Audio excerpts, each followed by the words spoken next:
નમસ્કાર વિદ્યાર્થી મિત્રો, અંધકારમાં પ્રકાશની સીડી એટલે પ્રજ્વલિતો જ્ઞાનમય પ્રદીપ. તેની સાથે આપણે વિડીયોના માધ્યમથી અભ્યાસ કરવાનો છે. ગતિ આપણો પાઠ ચાલી રહ્યો છે. 5મો લેક્ચર આજે આપણે ભણવાના છીએ. તો 5મા લેક્ચરની અંદર વિદ્યાર્થી મિત્રો આપણે ગતિનું આલેખીય નિરૂપણ એટલે ગતિ અને આલેખ કેવી રીતે સંકળાયેલા છે તેનું મહત્વ, તેની વાત આપણે કરવાના છીએ. સાથે સાથે અંતર સમયના આલેખના ઉપયોગો, અંતર વિરુદ્ધ સમયના આલેખના ઉપયોગો, તેની પણ આપણે વાત કરવાના છીએ. અને ગતિમાન પદાર્થ માટે વેગ વિરુદ્ધ સમયના આલેખના ઉપયોગો, આ 3 ટોપિકની વાત આપણે આજે કરવાના છીએ.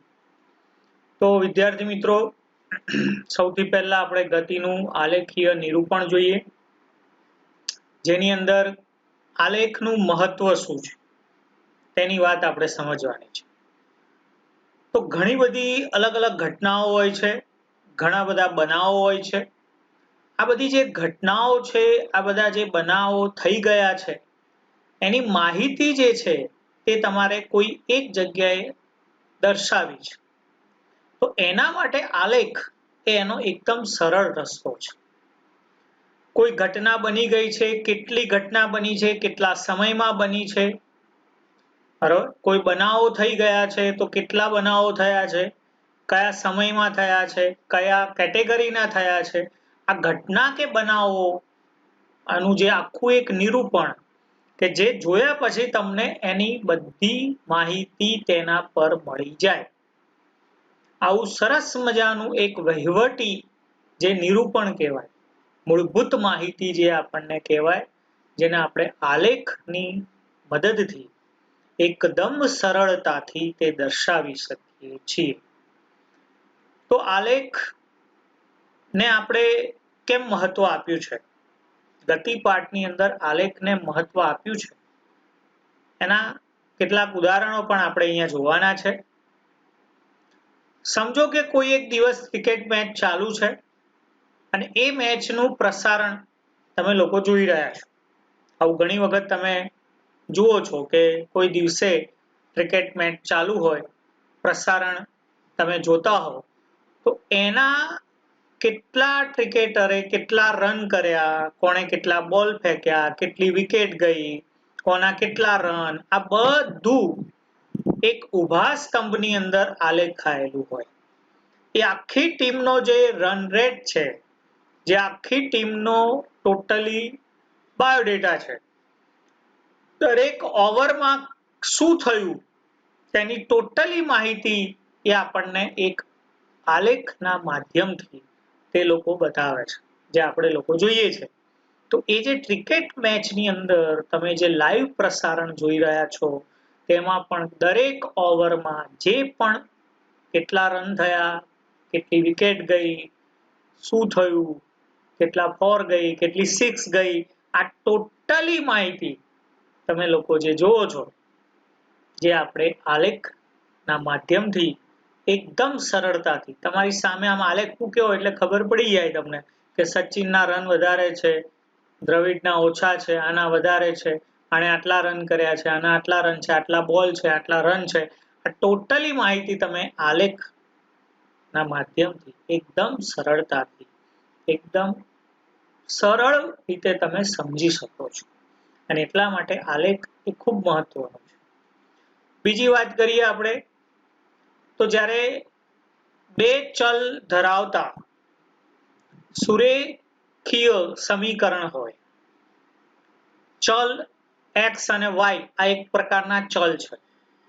x એક ચલ છે, y એક ચલ છે. એટલે બે ચલ ધરાવતા જે સુરેખીય સમીકરણ હોય, એનો ઉકેલ મેળવવાનો હોય. x અને y વાળા દાખલા તમે ગણિતની અંદર ભણો છો, x² + y², આવું બધું તમે જે શીખી ગયા છો અથવા તો તમે શીખવાના છો. તો એવા બે ચલ ધરાવતા જે સુરેખીય સમીકરણો છે, એનો ઉકેલ મેળવવા માટે સુરેખ આલેખ ખૂબ મદદરૂપ છે. અને એટલા માટે પદાર્થની જે ગતિનું વર્ણન છે, એને પણ આપણે સુરેખ આલેખના મદદથી તેના ઉપયોગ દ્વારા તેનું ગતિનું વર્ણન તે આપણે સમજવાનું છે. પદાર્થની ગતિનું વર્ણન કરવા માટે સુરેખ આલેખનો ખૂબ ઉપયોગ થાય છે. તો આ કિસ્સામાં સુરેખ આલેખ એક ભૌતિક રાશિ જે બીજી ભૌતિક રાશિ પર શું છે આધારિત છે તે દર્શાવે છે. આના પરથી આપણે કોઈ સુરેખ આલેખ એક ભૌતિક રાશિ બીજી ભૌતિક રાશિ પર આધારિત છે તે દર્શાવે છે.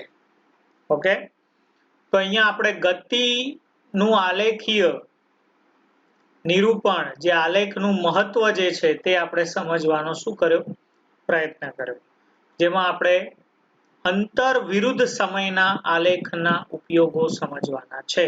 અંતર વિરુદ્ધ સમયના આલેખના ઉપયોગો અને બોલાઈશું અંતર વિરુદ્ધ સમય. ઓકે, એટલે એક બાજુ આલેખમાં y અક્ષ હોય, એક બાજુ આલેખમાં x અક્ષ હોય, તો એકમાં સમય છે એકમાં અંતર છે, એટલે અંતર વિરુદ્ધ સમયનો શું થયો આલેખ. આ રીતે અંતર અને સમય વિરુદ્ધ સમયનો અંતર વિરુદ્ધ સમયના આલેખના આપણે ઉપયોગો જોવાના છે. પહેલો ઉપયોગ છે તો આ આલેખ પરથી એટલે કે અંતર વિરુદ્ધ સમયના આલેખ પરથી પદાર્થની ગતિનો પ્રકાર નક્કી કરી શકાય. ગતિનો પ્રકાર શું નક્કી કરી શકાય? ગતિનો પ્રકાર. આપણે બે પ્રકાર શીખી ગયા કે પદાર્થ નિયમિત ગતિ કરે છે કે પદાર્થ અનિયમિત ગતિ કરે છે. તમને ખબર પડી જાય આલેખ જોયા પછી કે પદાર્થ નિયમિત ગતિ કરે છે કે અનિયમિત ગતિ કરે છે. કેવી રીતે?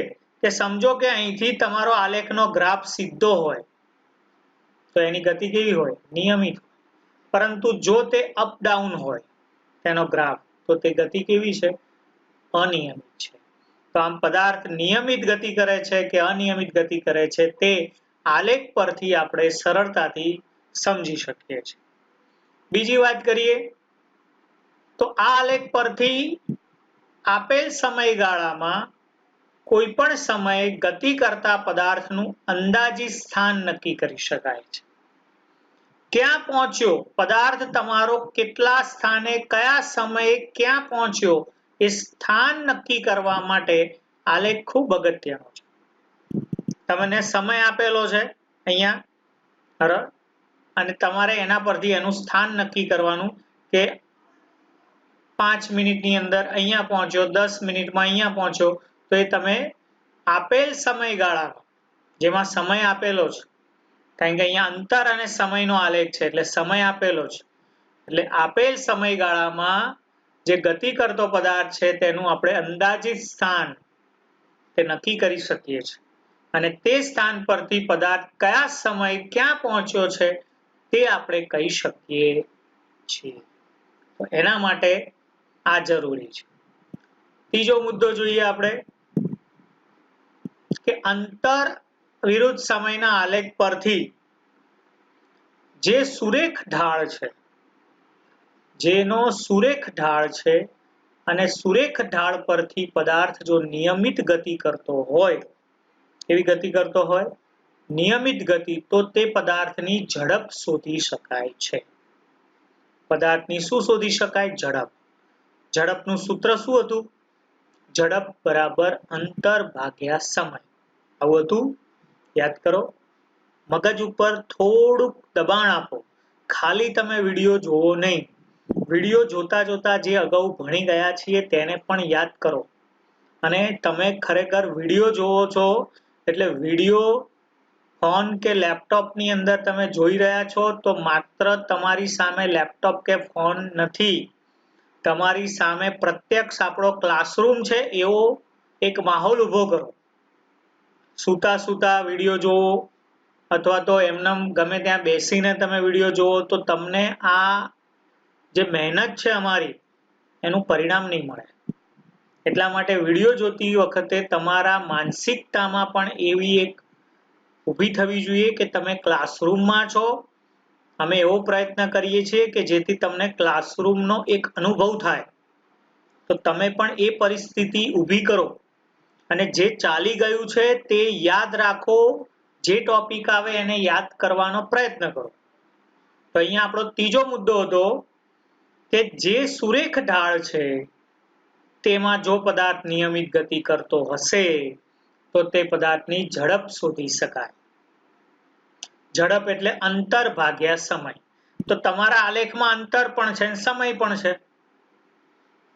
આ અંતર છે અને આ સમય છે. તો તમને ખબર પડી જાય કે આટલું અંતર કાપવામાં આટલો સમય ગયો તો તેની તમને ઝડપ મળી જાય. કારણ કે ઝડપ બરાબર અંતર ભાગ્યા સમય. અંતર ભાગ્યા સમય કરો એટલે ઝડપ મળી જાય. ઓકે. ચોથો મુદ્દો છે આપણો, એક જ આલેખ પત્ર પર જો દોરેલા અંતર વિરુદ્ધ સમયના આલેખ પર નિયમિત ઝડપે જો પદાર્થ ગતિ કરતો હોય તો એવા બે પદાર્થની ઝડપની સરખામણી કરી શકાય છે.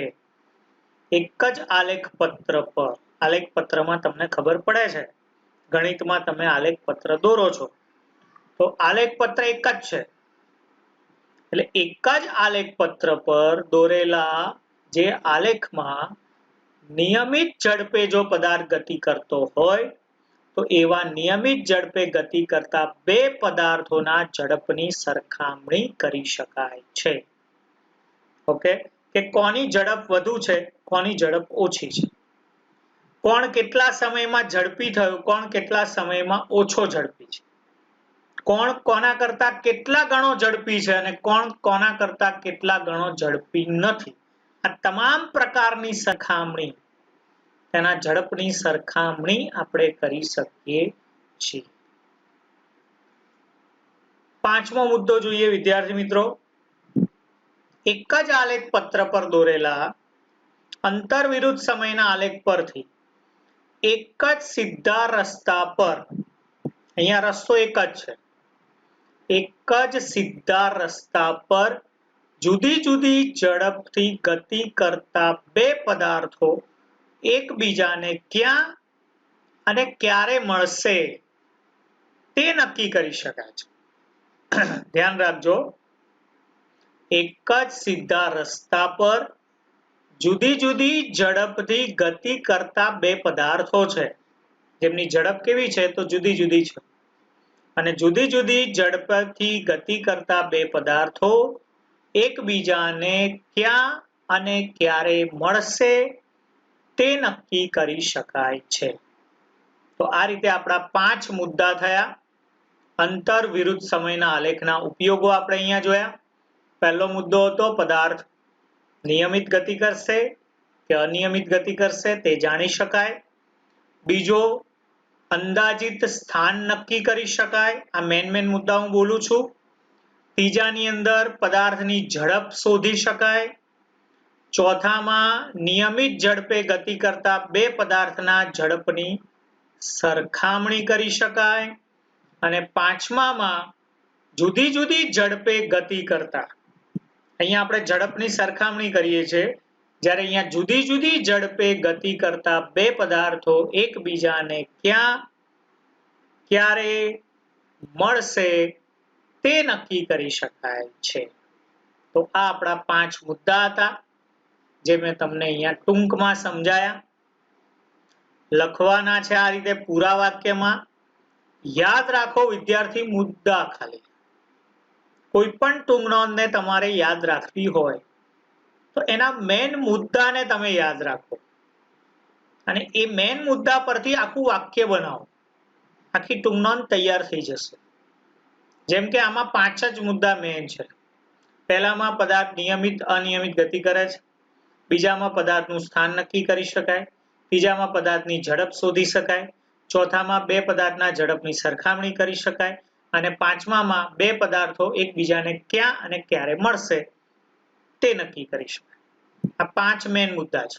હવે એ પછી તમને આગળ પાછળના જે વાક્યો છે એ જોડતા આવડવા જોઈએ. તમે જ્યારે વારંવાર વાંચશો, અભ્યાસ કરશો એટલે ઓટોમેટિક તમને આગળ પાછળના શબ્દો તો આવડી જ જવાના છે. તમારે મેન મુદ્દા યાદ રાખવાના છે, શબ્દો ઓટોમેટિક તમે શીખી જશો.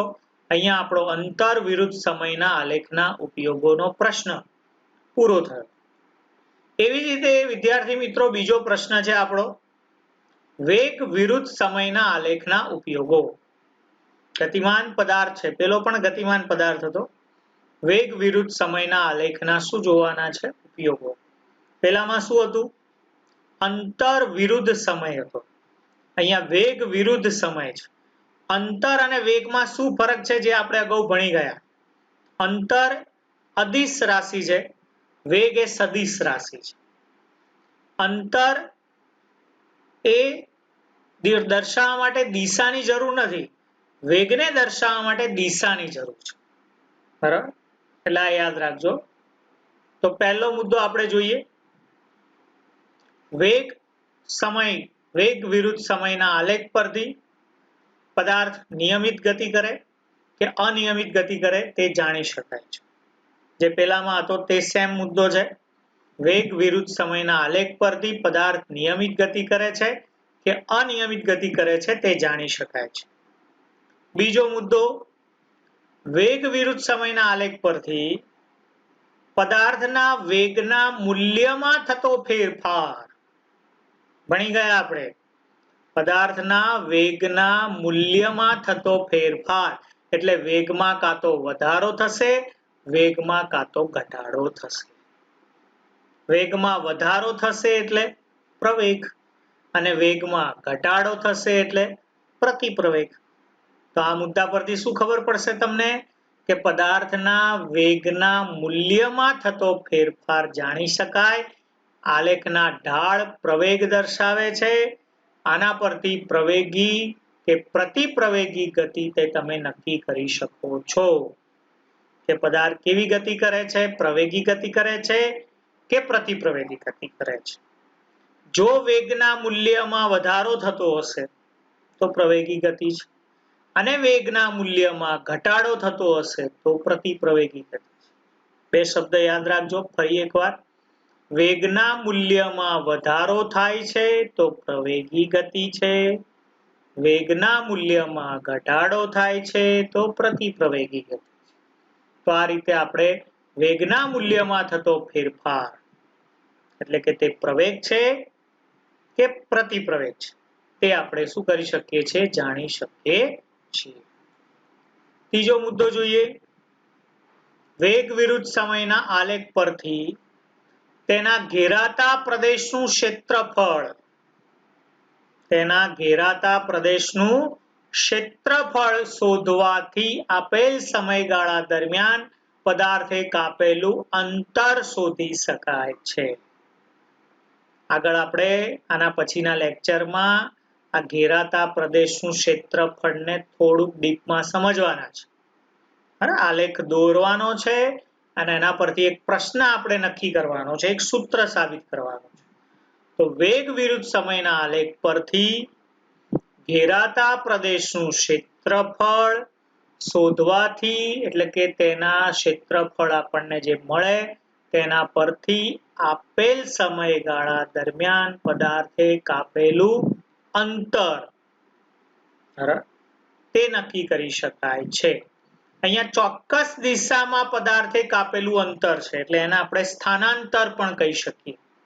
કારણ કે અહીંયા આપણી પાસે વેગ છે એટલે વેગમાં દિશા હોય એટલે ચોક્કસ દિશામાં પદાર્થે કાપેલું અંતર છે એટલે તેને આપણે સ્થાનાંતર પણ કહીશું.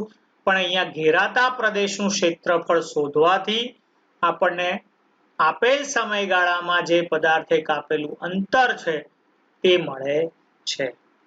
તો આપણો ત્રીજો મુદ્દો હતો. ચોથા મુદ્દા તરફ આગળ વધીએ આપણે. એક જ આલેખ પત્ર પર બે જુદા જુદા પદાર્થો માટે વેગ વિરુદ્ધ સમયના આલેખ પરથી બે પદાર્થોના વેગની સરખામણી કરી શકાય છે. એક જ આલેખ પત્ર પર બે જુદા જુદા પદાર્થો છે જેમનો વેગ વિરુદ્ધ સમયનો આલેખ આપણે બતાવ્યો છે. તો તમને તે બે પદાર્થોના વેગની શું કરી શકાય, સરખામણી. એટલે કોનો વેગ વધુ છે અને કોનો વેગ ઓછો છે. એટલે વેગ વધુ ઓછો એના ગ્રાફ ઉપરથી આપણે શું કરી શકીએ છીએ, નક્કી કરી શકીએ છીએ. તો આ રીતે આના 4 મુદ્દા હતા. વેગ વિરુદ્ધ સમયના આલેખના ઉપયોગોના કેટલા મુદ્દા છે? 4 મુદ્દા છે. પહેલો મુદ્દો જે સેમ હતો, પદાર્થ નિયમિત ગતિ કરે છે કે અનિયમિત ગતિ કરે છે તે જાણી શકાય. બીજા મુદ્દાની અંદર વેગના મૂલ્યમાં થતો ફેરફાર એટલે વેગમાં થતો વધારો કે વેગમાં થતો ઘટાડો તે જાણી શકાય છે. ત્રીજાની અંદર ઘેરાતા પ્રદેશનું ક્ષેત્રફળ પરથી પદાર્થનું અંતર શોધી શકાય છે. અને ચોથા મુદ્દાની અંદર બે જુદા જુદા પદાર્થોના વેગની સરખામણી કરી શકાય છે. આ થયા એના 4 મુદ્દા. અહીંયા આપણે વેગ વિરુદ્ધ સમયના આલેખના ઉપયોગો જોયા. અહીંયા 2 ઉપયોગો થયા. અગાઉ આપણે અંતર વિરુદ્ધ સમયના આલેખના ઉપયોગો જોયા અને વેગ વિરુદ્ધ સમયના આલેખના ઉપયોગો જોયા. વિદ્યાર્થી મિત્રો, તમારા પાઠ્યપુસ્તકની અંદર આલેખના અનુસંધાનમાં ઘણા બધા પ્રશ્નો છે, ઘણા બધા દાખલા પણ છે, પણ તે એટલું અગત્યનું નથી. અહીંયા માત્ર તમારે આલેખના અનુસંધાનમાં 3 પ્રશ્નો ખાસ યાદ રાખવાના છે. જે પહેલો પ્રશ્ન આપણે જોયો આલેખનું મહત્વ, બીજો પ્રશ્ન આપણે જોયો અંતર વિરુદ્ધ સમયના આલેખો, ત્રીજો પ્રશ્ન જોયો આપણે વેગ વિરુદ્ધ સમયના આલેખો.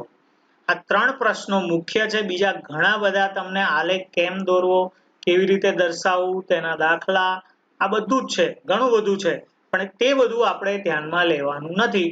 તેમાં મોટે ભાગે પરીક્ષામાં 2 પ્રશ્નમાંથી 1 પ્રશ્ન પૂછાય છે.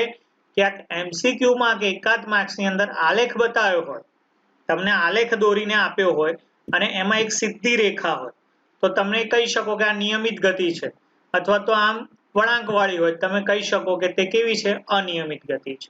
અને એકાદ 2 સિમ્પલ ઝડપ શોધવાના દાખલા પૂછાય અથવા વેગ શોધવાનો દાખલો પૂછાય, તો એ પણ તમે જોઈ લઈશું આપણે એકાદ ઉદાહરણ, એટલે તમને તે ખબર પડશે. પણ પરીક્ષામાં મોટે ભાગે અંતર વિરુદ્ધ સમયના આલેખના ઉપયોગો અને વેગ વિરુદ્ધ સમયના આલેખના ઉપયોગો આલેખના અનુસંધાનમાં પાઠ્યપુસ્તકમાં ઘણી બધી વાતો આપી છે, પણ તમારે માત્ર 2 કે 3 પ્રશ્નો તમારે તૈયાર કરવાના છે. તો આ જ રીતે આજે આપણે જે ભણ્યા તે તમારે એક વખત લખવાનું છે, 3 થી 4 વખત તમે વાંચો. વિદ્યાર્થી મિત્રો, હું દર વખતે આવું તમને કહું છું.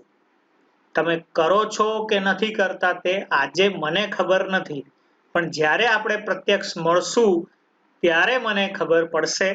માટે એ વખતે આપણે ખૂબ દૂર ના થઈ જઈએ. જે છીએ મારી સ્પીડ છે, હું જે સ્પીડમાં કામ કરું છું, તમને ભણાવું છું, એ જ સ્પીડમાં તમે પણ કામ કરો. રોજનું રોજ કામ કરો, રોજનો રોજ અભ્યાસ કરો, તો તમને 100% આવડશે. આ જ રીતે આપણે વિદ્યા લેતા રહીએ, કારણ કે વિદ્યા જેવો બીજો કોઈ મિત્ર નથી.